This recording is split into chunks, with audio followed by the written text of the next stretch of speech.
Okay, so our next place to go is the safe and stretch channels. And since they are identical, I'm only going to show one, and you can just take it to the bank that the other one is exactly the same. So the only difference between them, because obviously I wouldn't have to if they were identical in all ways, but I'm just trying to get down to it. The only difference between them is when they are being used, not how they work. So first of all, to even show them in their area, in the exit area, I've got to turn one of them on. So I'll just turn stretch on. And so that's the one I'll kind of go down and show stuff about. I could just turn safe on, doesn't matter. The only thing that actually safe does have one thing that stretch has, and that is this don't go back. But I mentioned this, and as you can see, there's a whole bunch of stuff they're talking about it. But I mentioned these in the exit section. So go to that video that says section colon exit. Um, what I really want to do is go down to the details of each of these. So if I go down to stretch here, and oh, you're not seeing any change in the numbers, which makes sense because I didn't turn on use min, still stopping at take profits. Let me just go back there. Almost forgot to do that. Not that it matters. We're not trying to see what the numbers do. I just want to show you how it works, but I'm literally just doing this out of habit, not because it's necessary. So turn that on. Okay, so now at least the numbers change. They'll tank, but at least they'll change when we change things. Because this strategy is not really made to use this, so it's not going to work well. Okay, so if you actually want to see the channel, you just click on there, give it a little bit of time, it'll show up. And so we're waiting for it to come up, and it should be here any moment now. And let's see. So here you can see the stretch channel, and you can see how it behaves. And if we can find somewhere where it's hitting, where it actually activates, we can see interesting. There's a place where it activates. Here's where it actually came into play. So you can see we got up here, we got up to our take profit area. If you want to understand that band again, go to the exit video or section exit video. And now you can see the stretch trail kind of extend a little bit beyond the take profit point. If you want to change how this behaves, you can do it through one of two ways. One is you can change the rules. So you can say, here it's only if the price hits the trail stop. So you can see price hit the stop and we exit it. However, you could say if the trail changes direction, that's probably not going to change this one at all. I don't see any direction change. Although here it went back down, but so maybe that's considered change. It's a little bit arbitrary because it comes more off an SMA. That's probably not enough for the SMA to change direction. As you can see here, the SMA it's using for direction is kind of arbitrarily set to 50. So keep that in mind. So those numbers may or may not change. All of these here, by the way, there's pretty comprehensive thing on each one of them. So if you forget, don't want to come to the video, just hover over. I've put a lot of work into getting as much text as I could where it seemed to be necessary. It's not going to be perfect. Someone's always going to want to know something I didn't put in somewhere, but there should be a lot of it in there for you. Price hits the opposite trailing stop. So generally, if you're going like long, this is the trail stop you want to hit. If you're going short, this is the trail stop you worry about hitting. But you can actually say include the other side trailing stop as well. So that's what that one's doing.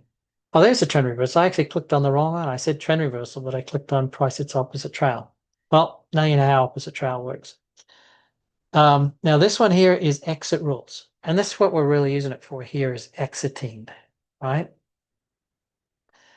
So I'll just wait for that to catch up.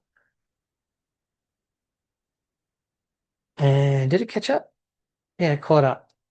And did it change the numbers at all? Oh, look at that. It changed quite dramatically. So that actually would be a pretty good rule to turn on. I'm liking this. Um, Turn that back off. This here is similar rules, but it's to stop an entry from happening.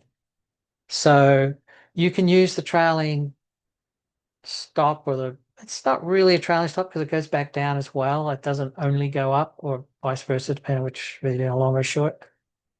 You can use it also to suppress an entry, not only to what's the word for it, to create an exit. So you can turn these things on, see how it behaves, and then you can go in here and look and, you know, watch what happened where, and you can see these rules activating just by having a look at it. These white lines are usually there when it's flat. It's kind of showing its range, it's just sitting flat. Actually, it does more than that. It's kind of wondering why those are white. I have to look into that. That doesn't seem like how I remember things should behave. Generally, that it'd be white when it's only when it's flat, but that's flat. That's not white. This is usually when it's white. It's when it's going through candles. So not sure about that. I'm not going to tell you why that's white because I'm not actually sure. Usually when I'm not sure about these things, it just means that I've forgotten. Then I go back and go, oh, that's what it was. So, but ignore the colors. They're just meant to be a little bit different so you can see different, so you can see as things change a little bit. But clearly there's something going on there that I don't remember. But it's not important. The colors are just there to look different to other things on the chart. And I tried as hard as I could to get as many different colors as I could so things didn't clash, but who knows how good a job I did. So these are the rules. So you can change behavior from these rules. And then here you can change behavior from um, the parameters of how it's going to work. So this is your highest and lowest length. So it's coming off the highest and lowest of 15 candles back. And this is your ATR, which means you can take the highest or the lowest of say 15 back plus an ATR, right? Or a multiple of an ATR. Or you can use a fixed distance. You can turn off the ATR and just fix your number in here in terms of a relative price. I suggest you don't use this. Every time I've played with this, ATR always works better. You can tell the ATR to be the same length as this just by checking this, or you can give it your own length. These settings here are arbitrary. They worked well for one strategy at one point. They could be completely wrong for your strategy, so feel free to change them around.